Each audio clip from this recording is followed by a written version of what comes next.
أعوذ بالله من الشيطان الرجيم بسم الله الرحمن الرحيم ولا تأكلوا أموالكم بينكم بالباطل وتدلوا بها إلى الحكام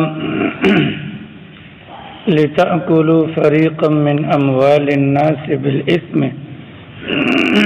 وأنتم تعلمون۔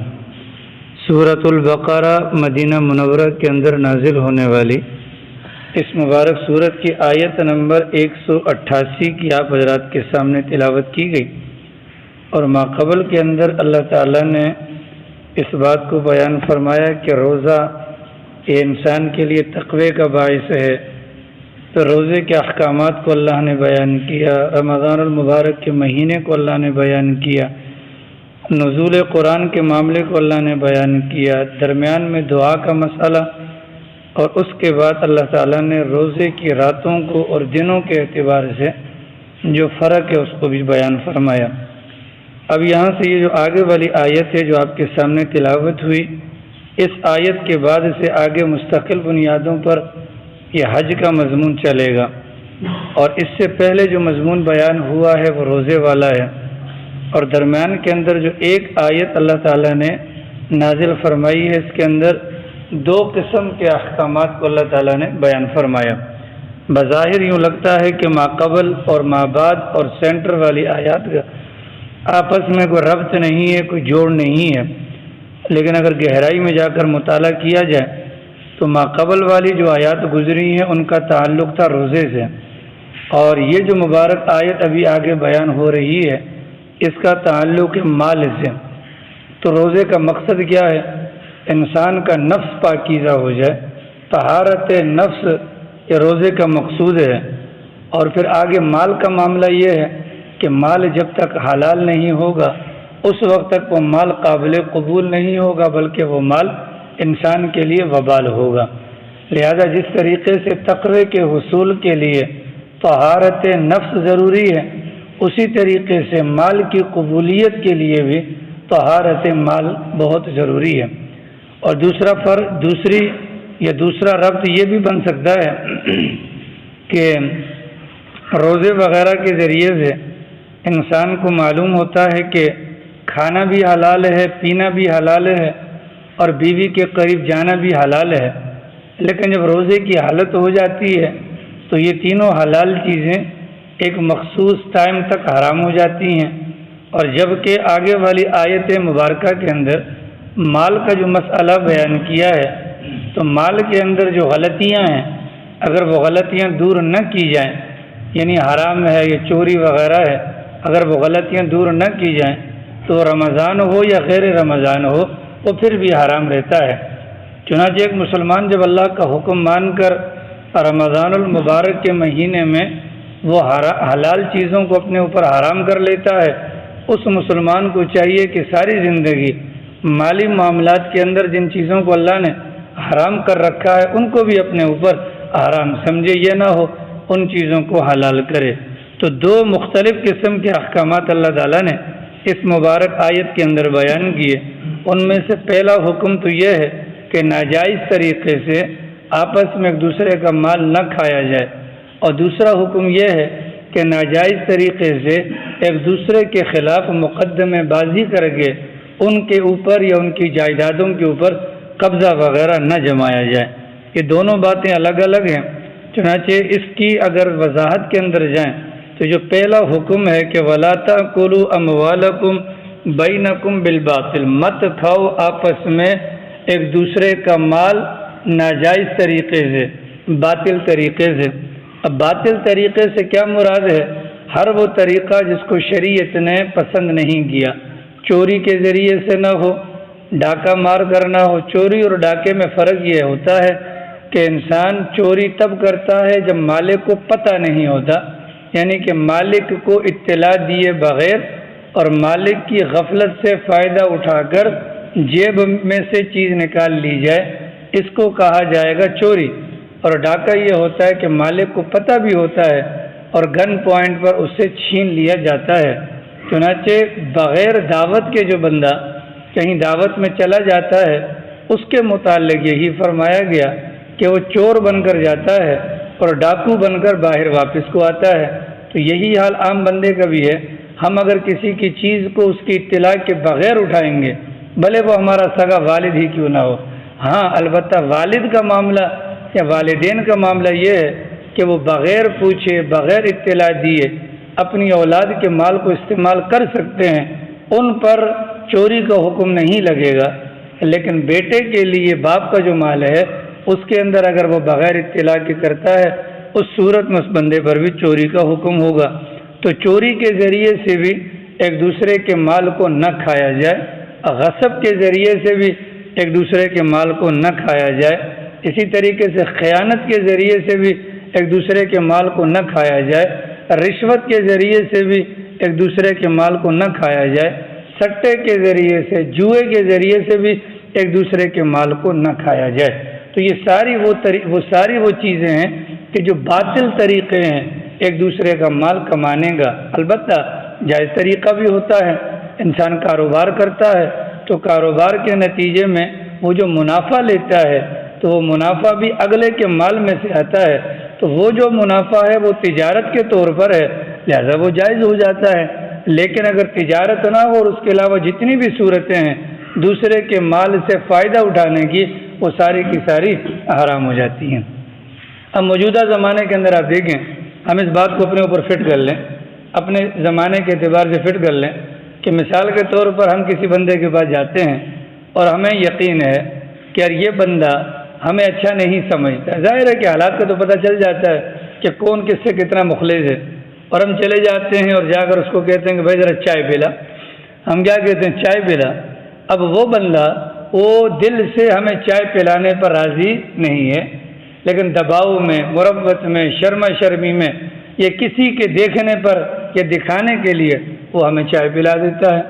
بظاہر تو 20-25 روپے ہے نا، لیکن اس کے مال سے جو نفع اٹھایا گیا اس میں وہ دلی طور پر راضی نہیں تھا۔ جب راضی نہیں تھا تو اس آیت کے مصداق کے اندر یہ بھی آ جائے گا کہ بغیر اگلے کی رضامندی کے اس کے مال میں سے کھانا یہ بھی حرام ہو جائے گا۔ الحمدللہ میں سے کوئی بھی چور نہیں اللہ کے فضل سے۔ وہ بجلی وغیرہ کو تو ہم چوری نہیں سمجھتے نا، خیر وہ تو جائز ہے، وہ تو پتہ نہیں کس نے فتویٰ دے دیا کہ جی کنڈے کی بجلی جائے، اس کو ہم ناجائز نہیں سمجھتے۔ ایک بات یاد رکھیے گا، ہم انسان خطا کار ہیں، گناہ گار ہیں، گناہ ہم سے ہوتے رہیں گے، لیکن خدا را گناہوں کو گناہ سمجھ کے کیا کریں، اس کو ہیلے نہ بنایا کریں کہ جی بابا اصل میں گورنمنٹ بھی تو بڑی ظالم ہے، بل اتنے بھجواتی ہے، بجلی بالکل نہیں دیتی ہے، اور ان چیزوں کو ہتھیا کر، ان چیزوں کو بنیاد بنا کر اگر ہم ناجائز پر جائیں گے تو ہم اللہ کی نظر میں ظالم بن جائیں گے اور وہ مظلوم بن جائیں گے۔ ٹھیک ہے، تو چوری الحمدللہ میں سے کوئی ویسے نہیں کرتا، ڈاکہ وغیرہ بھی نہیں مارتا، امید ہے کہ ہم میں سے کوئی سٹا بھی نہیں کھیلتا ہوگا، امید ہے کہ ہم میں سے کوئی جوا وغیرہ بھی نہیں کھیلتا ہوگا، رشوت بھی نہیں لیتا ہوگا۔ البتہ یہ جو ہمارے علاقے کے اندر جو چند چیزیں ہیں ذرا ان کے بارے میں غور کر لیا جائے کہ دوسرے کے مال سے بغیر اس کی رضامندی کے فائدہ اٹھانا یہ بہت زیادہ ہے، لہٰذا اس چیز کے روک تھام کے لیے کچھ نہ کچھ کرنا چاہیے۔ مثال کے طور پر ہمارے علاقے کے اندر آپ دیکھیں کہ پراپرٹی کا کام بڑے عروج پر ہے، تو پراپرٹی کے لائن کے اندر بھی ہوتا ہے کہ ابھی آج کی طرح سودا ہو گیا، چل دعوت پکی ہو گئی، ٹھیک، اب اگلا نہیں چاہ رہا، لیکن ہمارے دباؤ کے پیش نظر اگر وہ کھلاتا ہے تو پھر یہ طیب نفس نہ ہونے کی وجہ سے یہ کھانا ہمارے لیے حرام ہو جائے گا۔ دوسرا، ہمارے علاقے کے اندر ایک اور برائی چل رہی ہے، اللہ تعالیٰ ہم سب کی حفاظت فرمائے، وہ یہ ہے کہ چونکہ جو مارکیٹ کے لوگ ہیں، جو ہم لیاری والے ہیں، ہمیں یقین ہے کہ یہ لیاری کے اندر مارکیٹ کیا چل رہی ہے، اور وہ بندہ جو لیاری 63 ٹاؤن سے باہر رہتا ہے اسے یہاں کے حالات کا اندازہ نہیں ہے، لہذا کچھ ہمارے کرم فرما ایسے بھی ہیں کہ وہ جوان باہر والے بندوں کو علاقے کے اندر موجودہ پلاٹوں کے حوالے سے مس گائیڈ کرتے ہیں۔ مطلب اگر وہ اپنا پلاٹ بیچنا چاہیں، اب ریٹ ہی نہیں بالکل جی، ٹھیک ہے، اور اگر باہر سے کوئی لینے کے لیے آ جائے اس کو ڈیفینس اور کلفٹن بنا کر پیش کرتے ہیں، ٹھیک ہے، اور اس کے زد میں بسا اوقات بہت ساری مجبوروں کی مجبوریوں کا فائدہ بھی اٹھایا جاتا ہے۔ ہاں، اب ظاہر ہے کہ ڈیفینس کلفٹن والوں کو کیا پتا کہ 63 ٹاؤن 50 کے اندر کیا ریٹ چل رہا ہے، لیکن یہاں کے لوگ کیا کرتے ہیں، بالکل ڈی ویلیو کر کے اس کو بتلا دیں گے۔ ممکن ہے وہ کوئی مجبور ہو، لیکن ہم اس وقت اس کی مجبوری سے فائدہ اٹھا کر بڑا خوش ہوتے ہیں تو یہ حرام ہو گیا. یہ کیا ہو گیا؟ یہ ہمارے علاقے کے اندر چل رہا ہے. پھر ہمارے کچھ کرم فرما ایسے بھی ہیں جو سسٹم والوں کے ساتھ مل کر اپنا فائل کے اوپر فائل لگانا. فائل آپ کو یہ فائل کے اوپر فائل کا مطلب کیا ہے کہ مطلب نیچے کسی نہ کسی کی ملکیت ہے, آپ اوپر سے آ کر کہیں نہ کہیں سے میل ملا کر پیسے ویسے کھلا کر آپ اپنے فائل لگوا لیتے ہیں. تو یہ جائز ہو جائے گا؟ بولو یہ جائز ہوگا؟ یہ بھی ہمارے علاقے کے اندر ایک برائی ہے. ان برائیوں کو اپنے اندر سے نکالنے کی ضرورت ہے. ان برائیوں کو اپنے اندر سے نکالنے کی ضرورت. سوچا جائے اپنے مال کے بارے میں, اس لیے کہ کل قیامت والا دن ہوگا. باقی چیزوں کے بارے میں سنگل سوال اور مال کے بارے میں دوگنا سوال. کہاں سے کمایا؟ ہم یہیں پھنس جائیں گے. خرچ کرنے کو تو چھوڑو کہ ہم بولیں گے اللہ میں ہم نے ٹی وی لی تھی, خدا ہم نے داڑھی منڈوانے کے لیے ہم نے وہاں 50 روپے شیو کے لیے دیے تھے, ہم نے داڑھی کتروانے کے لیے. نہیں, اس کی بات ختم کرو, ہم تو پہلے سوال میں پھنس جائیں. کمایا کہاں سے تھا؟ کہ ہم میں سے یہاں پر کوئی ایسا ہے جو اس وقت اس پوزیشن میں ہو کہ وہ اپنی آمدنی کے ذرائع بتلا سکے؟ بولو نہیں. تو جب یہاں نہیں بتلا سکتے اللہ میاں کے سامنے بتلا سکیں گے؟ بولو. اور حدیث پاک کے مطابق جب تک ان سوالوں کے جواب نہیں دے دے گا قدم وہاں سے نہیں ہٹا سکے گا. وَلَا تَأْكُلُوا أَمْوَالَكُمْ بَيْنَكُمْ بِالْبَاطِلِ, مت کھاؤ دوسروں کا مال ناجائز طریقے سے, حرام طریقے سے, باطل طریقے سے. یہ تو آخرت کا معاملہ, اور دنیا بھی کبھی نہیں بنے گی خدا کی قسم. آپ حرام کھا کے دیکھ لیں. حرام کی خاصیت یہ ہے کہ حرام کسی بندے کو راس نہیں آئے گا, یہ کنفرم ہے, کسی نہ کسی طور پر نکل جائے گا, کسی نہ کسی طور پر. یہ حضرت حسین کو شہید کرنے کے بعد پورے کوفہ کے اندر یہ بات پھیل گئی کہ بھائی جو قتل حسین کے اندر جتنے بھی لوگ شریک ہوئے وہ سارے کے سارے اپنا دنیا کے اندر اللہ نے ان کو ذلت کی موت سے دوچار کر دیا. ایک بڈھا ہماری طرح کا بیٹھا ہوا تھا بدبخت, وہ کہنے لگا نہیں غلط ہے, یہ کیا ہے, غلط ہے, میں خود قتل حسین میں شریک تھا, مجھے تو کچھ نہیں ہوا, مجھے تو کچھ نہیں ہوا. یہاں سے مجلس سے اٹھ کے گھر پر گیا تو وہاں پر لائٹ نہیں ہوتی تھی, دیا جلایا, دیا, اس دیے میں سے آگ نکلی, اس کے بدن کو لگی اور جل کے وہیں پہ راکھ ہو گیا. تو جیسے قتل حسین میں شریک کوئی بندہ بچا نہیں, اسی طریقے سے حرام خور بھلے 1 روپیہ حرام کا ہی کیوں نہ ہو وہ کبھی بھی نہیں بچے گا. یاد رکھیے گا. اللہ نے مطلقاً کا, اللہ میاں بات کرتے ہیں جو حکم دیتے ہیں نا, وہ حکم ایسا ہوتا ہے کہ ہر چیز پر فٹ آتا ہے, ہر چیز وہ کیا ہے. یہاں پر ایک صاحب تھے, اب تو یہاں سے میرا خیال ہے چلے گئے ہیں, وہ پمپ پر کام کرتے تھے سر, پمپ پر, یعنی جو پیٹرول پمپ ہے نا. تو آپ کو معلوم ہے کہ پیٹرول پمپ پر 15 دن ڈیوٹی ہوتی ہے, 15 دن چھٹی ہوتی ہے. ایک ان کی تنخواہ ہوتی ہے, ایک ڈیلی کا ان کو بھتہ ملتا ہے 300-350. اس کے علاوہ یہ ڈنڈی مارتے میٹر کے اندر, پیسوں کے اندر. تو وہ روزانہ کی بنیاد پر اس زمانے میں, مطلب آج 8-10 سال پرانی کہانی سنا رہا ہوں, اس زمانے میں روزانہ کی بنیاد پر 8,000 سے 15,000 کے درمیان کا وہ لے کر آتا تھا. بہت بڑا باڑا بنا لیا, بہت بڑا گھر بنا لیا, او ہٹو بچوں کا شور. کیا کیا اللہ میاں نے؟ کچھ بھی نہیں کیا, نہ کچھ چھینا نہ کچھ. اللہ نے بواسیر کے مرض کے اندر مبتلا کر دیا. اتنا خون جاری ہوا, اتنا خون جاری ہوا کہ خون نکلتے نکلتے نکلتے اسی مرض کے اندر تڑپ تڑپ کے مر گیا. حرام رہتا نہیں بھیا, کبھی اپنی جان کے ذریعے سے نکلے گا, کبھی ڈاکو آ کے چھین لیں گے, کبھی بچہ بیمار ہو جائے گا, کبھی مکان کی چھت گر جائے گی, کبھی روڈ پر جاتے ہوئے چالان کٹ جائے گا, کبھی بے گناہ مقدمے کے اندر پھنسا دیا جائے گا. یہ کیا ہے بھیا؟ حلال جو ہوگا وہ کبھی نہیں چھنے گا, حلال کبھی چھنے گا نہیں, اور حرام کبھی بچے گا نہیں. ٹھیک ہے. اب ظاہر سی بات ہے, میں اور آپ غور کریں, ہم پرانے جن علاقوں سے آئے ہیں ان علاقوں کے اندر ہماری پوزیشن کیا تھی اور اب ہماری پوزیشن کیا ہے, اور پھر بیٹھ کے غور کریں اس میں سے حلال کتنا ہے, حرام کتنا ہے, تو پھر ہمیں آسانی سے سمجھ میں آئے. ہم حرام اسی کو سمجھتے ہیں اگلے کی جیب سے نکال دو. نہ بابا, جس کو ہم روزی کہتے ہیں, ایک مثال ہے, ایک جائز منافع کمانا ہے نا, اگلے کی مجبوری سے فائدہ نہیں اٹھا. اگر ہم نے اگلے کی مجبوری سے کسی بھی معاملات کے اندر فائدہ اٹھایا تو یہ ناجائز ہو جائے گا. یہ کیا ہو جائے گا؟ کیا ہو جائے گا؟ ناجائز ہو جائے گا کہ نہیں ہوگا؟ جی ہاں. وَلَا تَأْكُلُوا أَمْوَالَكُمْ بَيْنَكُمْ بِالْبَاطِلِ, ناجائز طریقے سے اور غیر قانونی طریقے سے اور غیر شرعی طریقے سے دوسروں کے مال کو نہ کھایا جائے، ٹھیک ہے؟ روزانہ کی بنیاد پر رات کو سونے سے پہلے ذرا سوچ لیا کریں، حساب بڑا مشکل ہے، حساب کیا ہے؟ بڑا مشکل ہے، حساب کیا ہے؟ بڑا مشکل ہے، کیونکہ اللہ یہ مال کس کا ہے؟ اللہ میاں کی دین ہے، اور اللہ میاں جب دیتا ہے تو پھر اللہ میاں حساب بھی رکھتا ہے، اللہ میاں حساب بھی رکھتا ہے، اللہ میاں کیا کرتے ہیں؟ حساب بھی رکھتے ہیں۔ لہذا اپنے حال پر رحم کریں، اور بجائے اس کے کہ حالات کو کوسیں، بجائے اس کے کہ افراد کو کوسیں، اپنے مال کے اوپر وہ کر لیں، اللہ کی اجازت سے امید فائدہ ہوگا۔ تو فرمایا کہ مت کھاؤ آپس میں ایک دوسرے کے مال کو ناحق طریقے سے، ناجائز طریقے سے، حرام وغیرہ، تو ظاہر سی بات اللہ کی نافرمانی میں جو بھی مال لگے گا نا تو وہ کبھی بھی فائدہ مند، کبھی بھی حلال نہیں ہوگا۔ چنانچہ حدیث پاک کے اندر آتا ہے کہ انسان کی کامیابی کی ضمانت 4 چیزیں ہیں جو ہم میں سے شاید کسی کے اندر بھی نہیں۔ انسان کی کامیابی کی ضمانت مطلب سرکار نے فرمایا جس بندے کو دنیا میں یہ 4 چیزیں مل گئیں اس کے علاوہ کچھ بھی نہ ملے تو بھی کوئی پرواہ نہیں۔ نمبر 1 امانت داری، نمبر 1 امانت داری، یعنی کہ وہ امین ہو، وہ کیا ہو؟ امین ہو۔ نمبر 2 سچائی، بات کرے سچ بولے۔ نمبر 3 حسن اخلاق، نمبر 3 حسن اخلاق، اور نمبر 4 حلال روزی۔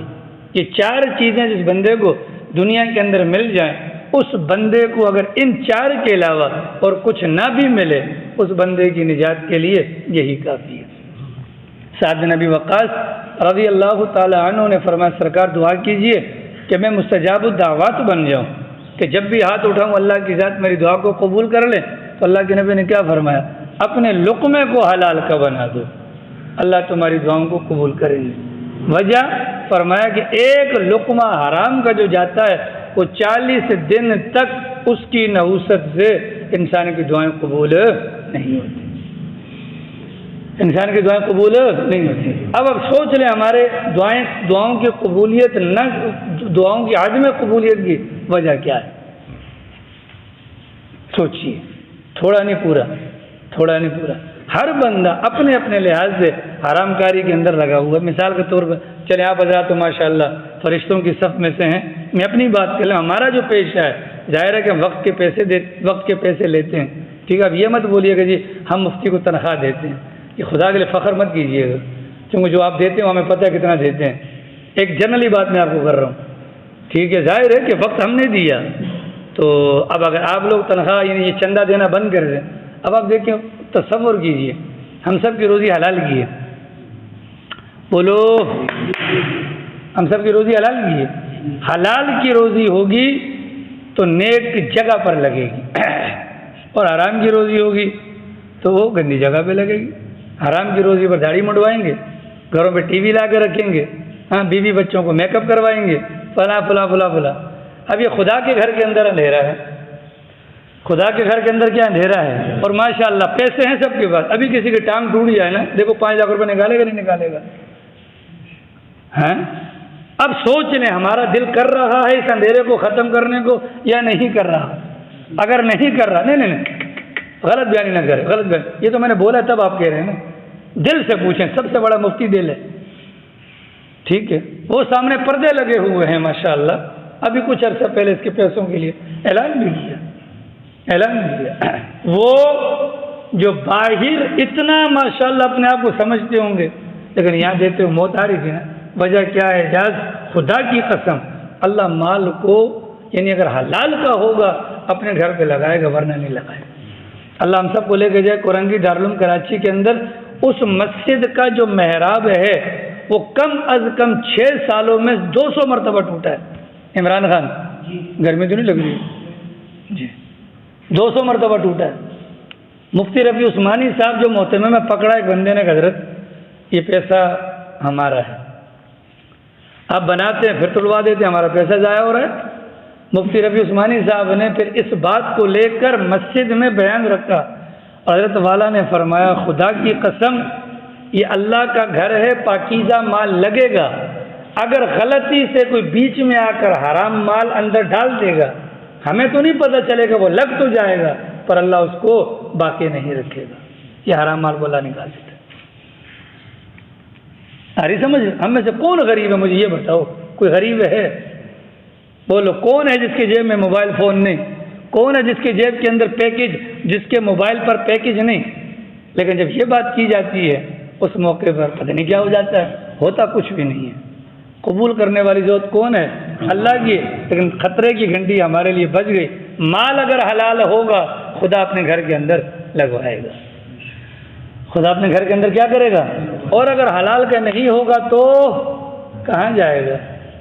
گارے مٹی کے اندر لگے گا۔ گھر پہ گھر بنائے جا رہے ہیں اور روڈوں کے اندر بھی جو ہے نا لیٹرینیں آگے نکال کر بڑا جی بڑا خیر کا کام کر رہے ہیں۔ یہ چیز ہے، فرمایا کہ اپنے مال کے اوپر نظر رکھو۔ مال کے اوپر کیا کرو؟ نظر رکھو۔ پھر کیا فائدہ ہوگا؟ دنیا بھی آپ دیکھیں گے، آخرت بھی دیکھیں گے۔ ہاں، کسی اللہ والے کے بچے نے خالی چوری کی بیر کھا لی تھی، وہ ڈاکو بن گیا تھا۔ کیا بن گیا تھا؟ ہماری طرح کوئی خیر خیر خیر بیٹا کوئی بات نہیں، اللہ نہیں کرنا، لیکن اللہ والے تھے، ہماری طرح نہیں تھے۔ فوراً جا کے بیوی کی گردن دبوچی۔ سچ بتا، میں نے تو آج تک حرام گھر پہ نہیں لایا۔ یہ بچہ چور کیسے بن گیا؟ لوگ کہتے ہیں نا اولاد نافرمان ہو گئی۔ اولاد نافرمان تب ہوگی، ظاہر سی بات ہے کہ جب کمائی حرام کی ہوگی، اپنا اثر تو دکھائے گی، کیونکہ حلال کی کمائی کے اندر کیا ہوتا ہے؟ ادب ہوتا ہے، احترام ہوتا ہے۔ تو اس اماں نے کہا، حضرت والا کی بیگم نے بہت سوچ کہا، ہاں ایک دن جب یہ بچہ میرے پیٹ میں تھا، پڑوسیوں کے گھر کے صحن میں لگا ہوا بیر کا درخت، اس کی شاخ ہمارے صحن میں آ رہی تھی، اس سے ایک بیر کا دانہ گرا تھا نیچے، اور میں نے یہ سوچ کر کھا لیا تھا کہ ابھی وہ گھر والے نہیں ہیں، جب آ جائیں گے تو ان کو بتا دوں گی۔ پھر بتانا بھول گئی۔ حضرت نے فرمایا اس حرام کی نحوست آج ہمارے بیٹے نے چوری کر لی ہے۔ اور ہمارے یہاں کیا ہوتا ہے؟ خیر خیر خیر خیر، بچہ ہی تو ہے، کر لیا تو کیا؟ اتنی ننگی گالیاں خدا کی قسم بار بچے دیتے ہیں کہ ہم جب گھر پر بیٹھتے ہیں اپنی بہن کے ساتھ یا اپنی ماں یا اپنی بیوی کے ساتھ، ہمیں شرم آ جاتی ہے۔ یہ کیا؟ یہ حرام کے اثرات ہیں۔ اس وجہ سے کہا گیا، کیا؟ اس وجہ سے کہا گیا حرام مت کھاؤ۔ ایک حرام کا لقمہ 40 دن تک دعاؤں کو مردود کرتا رہتا ہے۔ کیا کرتا رہتا ہے بھائی؟ اب تصور کیجئے، مال حلال ہے یا حرام؟ لوگ کہتے ہیں مولویوں کے پیسے میں بڑی برکت ہے، یعنی گویا کہ اب ایک مثال ہے، اس زمانے کے اندر 12-15 6,000 سے لے کر 12-15 کے بیچ تنخواہ ہے، اور اس کے بعد پھر ڈیمانڈیں ہوتی ہیں مولویوں سے، اور پھر اس کے بعد تانے کیسے؟ برکت اگر آپ واقعی برکت سمجھتے ہیں تو لاؤ نا اپنے پیسے جیب میں ڈال کر دیکھو، برکت ہوتی ہے کہ نہیں ہوتی؟ ہوتی ہے کہ نہیں ہوتی؟ تو بات یہ ہے کہ ہم لوگ خدا کی قسم بالکل چول بن گئے ہیں، چول، بالکل دیوانے نہیں ہوتے ہیں۔ بالکل جیسے آپ نے دیکھا ہوگا کہ ساون کے موسم کے اندر اگر کوئی کتا ہوتا ہے وہ زخمی ہو جائے اور پھر مکھیاں تنگ کرتی ہے نا، تو وہ جا رہا یوں ہوتا ہے، گردن اس کی یوں ہوتی ہے۔ بالکل ہماری کوئی حالت ہو چکی ہے اس حرام کی وجہ سے۔ نمازیں پڑھ رہے ہیں الحمدللہ، قرآن پڑھتے الحمدللہ، جماعت میں جاتے الحمدللہ، اثر کیوں نہیں ہو رہا؟ بیسک بنیاد کیا ہے؟ سب سے پہلی خوراک اللہ نے ماں کی چھاتی رکھی ہے، اس سے زیادہ پاکیزہ اور کوئی غذا نہیں ہو سکتی، ٹھیک ہے؟ اور جب 9 مہینے تک بچہ ماں کے پیٹ میں ہوتا ہے، اللہ تعالیٰ اس موقع پر بھی انسان کی زبان کو اس بنیاد پر کہ یہی اثر رکھے گی آگے چل گیا، زبان کو اللہ تعالیٰ اس گندے خون سے بچاتا ہے اور ناف کے ذریعے سے غذا پہنچا رہا ہوتا ہے۔ وہ گندی کیسے ہوتی ہے؟ باہر آ کر آرام گانے سے۔ وَلَا تَأْكُلُوا، مت کھاؤ اموالکم، آپس میں ایک دوسرے کا مال۔ اب ہمارے یہاں ایک مثال ہے، جن چیزوں کو معمولی سمجھا جاتا ہے وہی پکڑ کا باعث بن سکتی ہیں۔ بغیر اجازت دوسرے کی چپل پہن کے چلے جاتے ہیں۔ بھائی چپل اگلے کا مال ہے کہ نہیں ہے؟ آپ نے اس سے اجازت لی ہے؟ نہیں لی، تو پھر ناجائز ہو گیا نا بھائی، ناجائز ہوا کہ نہیں ہوا؟ بولو، ناجائز ہو گیا نا؟ جی ہاں۔ اسی طریقے سے آپ دیکھیں ماشاءاللہ 4 روپے آ گئے جیب میں، بڑا والا جنریٹر لے آئیں گے، پورے محلے کا پانی کھینچ لیتے ہو، یہ جائز ہے؟ بولو، حق تو سب کا ہے نا جناب۔ اگر آپ کو بڑے ماشاءاللہ فن خواہ آ گئے تو یہ تو نہیں کہ بڑا جنریٹر لا کر پورے علاقے کا، یہ حرام ہو گیا۔ پھر نتیجہ کیا ہے؟ ایسے کام کرنے والے لوگوں کا آپ دیکھ لیں خدا کی قسم بیماریوں کے اندر اتنے ڈوبے ہوئے ہیں کہ بیماری جگہ تلاش کری کہ کہاں گھسوں اس کے اندر میں. اللہ میاں کو مذاق نہ سمجھے. حکم حکم ہے بھیا. حکم کیا ہے؟ حکم صرف ایک صدقے کی کھجور جو اہل بیت پر حرام ہے. حضرت حسین بچے ہیں اٹھا کر منہ میں ڈال دی، یوں باقاعدہ پکڑ کر سرکار نے کرتن سے انگلیاں ڈال کر اندر سے نکالا تھا. وجہ کیا کہ جو حرام اندر گیا نا وہ کام نسل کو بگاڑ دے گا. اور نسل کو کیا کر دے گا؟ بگاڑ دے گا. مشتبہ مال جس کے بارے میں پتہ نہ ہو کہ حلال ہے یا حرام ہے، ابو بکر صدیق کے اپنا پیٹ میں چلا گیا، ٹھیک ہے، انگلیاں مار مار کے نکالا، الٹیاں کی باقاعدہ. وہ مشتبہ تھا، کچھ نہ کچھ فرق پڑ جاتا نا، لیکن نہیں نکالا اس کو. یہ امت کے بڑوں نے ہمیں کیا دی ہے؟ تعلیم دی ہے. وَلَا تَأْكُلُوا أَمْوَالَكُمْ بَيْنَكُمْ بِالْبَاطِلِ. ناجائز طریقے سے مال مت کھاؤ، ناجائز طریقے سے مال مت کھاؤ. اور پھر اگلی بات، ہمارے بچے الحمدللہ نماز میں کیوں نہیں آئے؟ نماز میں کیوں نہیں آئے؟ ظاہر ہے کہ جب ہم اپنی بیوی کے قریب گئے ہوں گے ہم مستری کرنے کے لیے، اس موقع پر جو نطفہ عورت کے رحم میں ٹھہرا، اس کے پیچھے بھی تو ہماری غذا ہے نا، اس غذا کی بنیاد پر بنی نا. اور لطفہ جو گیا اس کے پیچھے بھی حرام کی آمیزش. آگے جو اولاد پیدا ہوگی کیا توقع کرتے ہیں؟ وہ جنید بغدادی بنے گی یا وہ امام غزالی بنے گی؟ نہیں، ایسا نہیں ہو سکتا. ٹھیک ہے، ہم کتنی ترغیبیں دیتے، مولانا دعا کیجیے اللہ کرے بچے نماز میں آ جائیں. وہ کہاں سے آئیں گے بھائی نماز میں؟ جس وقت سوچنا تھا آپ نے سوچا نہیں. اب بھی سوچنے گئے اللہ ہمیں آج تک پتہ نہیں تھا، معافی مانگ لیں، حقدار کو اس کا حق دے دیں. یار میں نے یہاں ڈنڈی ماری، یار میں نے یہاں ڈنڈی ماری، یہاں ڈنڈی ماری، جیتے جی کر لیں. ورنہ خدا کی قسم پیغمبر کے فرمان کے مطابق قدم ہلا نہیں سکتے جب تک مال کے بارے میں 2 سوالوں کا جواب نہ دیتے. کہاں سے کمایا تھا سائیں اور کہاں پہ لگایا تھا سائیں؟ یہ دونوں باتوں کا جواب دینا پڑے گا. پنکھے چلا دو بنا دیے، ٹھیک ہے، دونوں باتوں کا جواب دینا پڑے گا. جواب دے سکیں گے؟ آج عدالت کے آگے اگر ہم کھڑے ہو جاتے ہیں ہماری ٹانگیں کانپ جاتی ہیں، وہ تو اللہ میاں کی عدالت آ رہی ہے. وَلَا تَأْكُلُوا أَمْوَالَكُمْ بَيْنَكُمْ بِالْبَاطِلِ وَتُدْلُوا بِهَا إِلَى الْحُكَّامِ لِتَأْكُلُوا فَرِيقًا مِنْ أَمْوَالِ النَّاسِ. دوسرا حکم ہمارے یہاں بھی ہوتا ہے، تعلق کی بنیاد پر چوکی میں، تھانے میں، عدالت میں کسی وکیل کے ساتھ ہمارا تعلق ہوتا ہے اور ہم اس وکیل کو خرید لیتے ہیں، وکیل کو رشوت دے کر اپنے حق میں فیصلہ کروا لیتے ہیں. منع کیا گیا وَتُدْلُوا بِهَا إِلَى الْحُكَّامِ کہ تم ناجائز طریقے سے نہ کھاؤ، مطلب مال کو لے جاؤ، اس کو خرید لو، اس کو خرید لیا، خرید کر اپنے حق میں فیصلہ کروا دیا. وجہ کیا ہے کہ یہ بھی حرام ہے. اس میں کیا آ جائے گی؟ رشوت آ جائے گی. یہ کیا آ جائے گی؟ رشوت آ جائے گی. تو حرام وہ بھی ہے جو ماقبل میں ہوا ناجائز طریقے سے منافع، اور حرام یہ بھی ہے جو اس طریقے سے ہوا کہ جس کے اندر رشوت کے ذریعے سے مال ہتھیایا گیا. فرمایا کہ وَتُدْلُوا بِهَا إِلَى الْحُكَّامِ اور نہ ہی اموال کو، مالوں کو حکام تک لے کر جاؤ، لِتَأْكُلُوا تاکہ رشوت کے ذریعے سے کھاؤ، فَرِيقًا مِّنْ أَمْوَالِ النَّاسِ لوگوں میں سے کسی ایک فریق کا مال، وَأَنْتُمْ تَعْلَمُونَ جبکہ تم جانتے بھی ہو. مطلب اگر غلطی سے کبھی ہو گیا ایک الگ بات ہے، لیکن اگر جان بوجھ کر کرتے ہیں تو کیا ہو جائے گا؟ حرام ہو جائے گا. جان بوجھ کے کرتے ہیں تو کیا ہو جائے گا؟ حرام ہو جائے گا. جان بوجھ کے کرتے ہیں تو کیا ہو جائے گا؟ اگر ایک بندے کو آپ پہلے تحفہ نہیں دیتے تھے اور اب وہ کونسلر بن گیا، آپ اس کو تحفہ دیتے ہیں، یہ بھی رشوت ہے. یہ بھی کیا ہے؟ یہ بھی رشوت ہے. اس کو تحفہ نہیں دے سکتے. یہ اصول ہے، یہ پیغمبر نے اپنے زمانے میں بیان کیا. اور آج یہ مطلب یعنی کہ بحث ہو رہی ہے کہ جو تحائف آتے ہیں وہ توشہ دان میں جمع ہوں گے یا کہاں جمع ہوں گے. یاد رکھیے گا اگر پہلے سے چلا ہوا معاملہ آ رہا ہے تو اس صورت میں تو ٹھیک ہے کہ جس کو تحفہ دیا اس کو، لیکن اگر کسی عہدیدار کو دیا گیا تو وہ تحفہ استعمال کرنا اس عہدیدار کے لیے جائز نہیں ہوگا، چونکہ یہ رشوت ہے. اب اس تحفے کا کیا کریں؟ اس تحفے کو لے کر جس عہدے پر وہ موجود ہے، یقیناً وہ ہمیشہ تو نہیں رہے گا نا، اس عہدے کے سپرد کرے، یعنی اس ملک کے یا اس علاقے کے اس کو سپرد کرنا پڑے گا. آخری سماج شریفہ میں جی تو ناجائز طریقے سے مال اگر ہم نے کمایا ہے تو بھائی ہم سب کو پتہ ہے، ہر بندے کو پتہ ہوتا ہے میں نے کہاں کہاں ڈنڈیاں ماری ہیں. اللہ میاں سے معافی مانگ لیں. اب جیسے بھائی اعجاز صاحب ہیں، ماشاءاللہ میڈیکل چلاتے ہیں.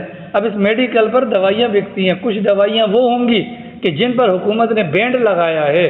اگر حکومت نے بینڈ لگایا اور آپ نے اگر وہ دوائی بیچ دی تو یہ بھی حرام ہوگی. ٹھیک ہے. بعض دوائیاں وہ بھی ہوں گی کہ جس کے اندر مضر صحت اجزاء ہوں گے کہ جن کا استعمال صحت کے لیے انسانی جان کے لیے نقصان دہ ہے. ٹھیک ہے. بھلے حکومت کی پابندی نہیں لیکن آپ کو کنفرم ہے کہ یار اس کے اندر یہ نقصان ہے, وہ بیچنا بھی آپ کے لیے ناجائز ہو جائے گا. آ رہی ہے یہ بات دماغ میں رکھیں. شریعت مطہرہ کلیئر کٹ بتلاتی ہے دوسرے کا مال نہیں کھانا. مال نہیں کھائیں گے, مال پاکیزہ ہوگا تو پھر یہ نمازیں اگر اتنی نہ بھی پڑھیں لمبی لمبی رکعتیں انشاءاللہ وہ بھی ہماری نجات کے لیے کافی ہو جائیں گی. اللہ پاک توفیق عمل نصیب فرمائے. باقی انشاءاللہ کل. اچھا بھائی, یہ ہمارے بھائی اقبال صاحب ہیں اور وہ ہمارے بھائی امجد صاحب ہیں. یہ بھائی اقبال صاحب کے چھوٹے صاحبزادے تھے, اپنا بھائی یاسین. یہ بھائی عمران مکینک جو ہیں ان کی یہاں دکان پر کام کرتے تھے اور کل وہ کہیں باہر نکلے ہیں تو اس میں اپنا ڈمپر والے نے ان کو مارا ہے اور وہ رات کو شہید ہو گئے. ظاہر ہے کہ بہت بڑا صدمہ ہوتا ہے گھر سے جوان بچے کے جنازے کے اٹھنے کا. یہی حال ہمارے بھائی امجد صاحب کو ان کی والدہ کا بھی انتقال ہوا. تو شریعت مطہرہ نے اس موقع پر جو ہمیں تعلیمات دی ہیں نا ذرا وہ بھی سن لیں. سب سے پہلی تعلیم تو یہ ہے کہ بھیا اگر کسی کے یہاں انتقال وغیرہ ہو جائے تو انتقال کے موقع پر ان کے گھر پر جا کر مطلب یعنی کہ جنازے کے اندر شرکت کرنا ایک. دوسرا حق یہ بنتا ہے کہ بھائی تدفین کے اندر چلا جائے انسان. اور تیسرا حق یہ بنتا ہے کہ جس گھر کے اندر میت ہو ایک دن کے لیے ان کے گھر میں چولہا نہ جلے. مطلب وہ غم کے اندر موجود ہیں, وہ غم کے اندر کیا ہیں موجود ہیں, تو ہم کھانے پینے کا انتظام ان کے لیے کریں. ٹھیک ہے. اور ساتھ میں بار بار یعنی کہ دعائیں بھی مانگتے رہیں اللہ میاں سے. اور کہیں راستے میں ظاہر ہے کہ ہم سارے نمازی ہیں, 5 وقت ہمارا آمنا سامنا ہوتا ہے تو ایک دوسرے کو تعزیت کریں, تسلی کے کلمات کہلوائیں. کیونکہ یہ وہ موقع ہوتا ہے اللہ میاں کی نظر بھی بندے پر ہوتی ہے اور شیطان کی بھی ہوتی ہے. شیطان بے صبری دکھلاتا ہے اور اللہ میاں انتظار میں ہوتا ہے کہ بندے کی زبان پر سے کیا جملہ نکلتا ہے اور اسی پر انسان کی نجات کا سبب بنتا ہے. تو یہ ہمارے بھائی اقبال صاحب ہیں, ان سے تعزیت بھی کریں گے انشاءاللہ. اور ہمارے بھائی امجد صاحب, تو میری گزارش ہوگی آپ تمام حضرات سے 1 مرتبہ سورہ فاتحہ اور 3 مرتبہ سورہ اخلاص پڑھ کے بھائی اقبال صاحب کے بچے کے لیے, اور 1 مرتبہ سورہ فاتحہ اور 3 مرتبہ سورہ اخلاص پڑھ کے بھائی امجد صاحب کی والدہ کے لیے ایصال ثواب کر لیں. اس کے بعد انشاءاللہ دعا کر لیتے ہیں. اللہ پاک توفیق عمل نصیب فرمائے. باقی انشاءاللہ کل